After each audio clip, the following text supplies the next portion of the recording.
ويحلى رمضان مع المرد للأطفال.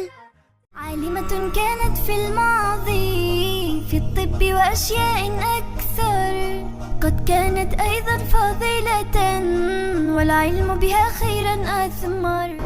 وطنك ذكرني بطلتنا، هي قدوتنا وحبيبتنا، كانت تحضنه سيدنا حين تيتم بطفولته. بطلتنا كانت شاعرة ولها أشعار وقصائد، كانت عن سيد أمتنا دوما بالكلمات تدافع.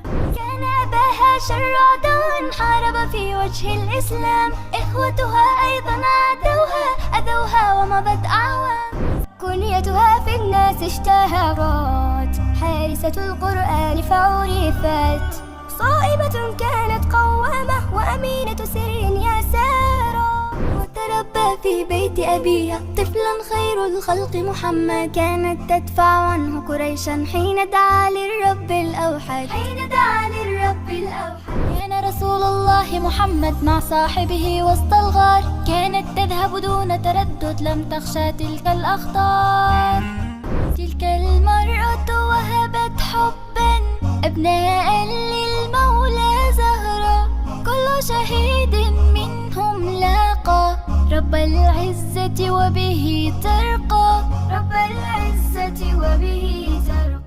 قدوتنا في الماضي كانت تسعد من يأتيها يبكي، تعطي ترحم ترأف حتى سموها بأم المساكين. اسأل عند رسول الله، تطلب علما تطلب ظفرا، هي وافدة نساء العهد بفصاحتها نالت خيرا.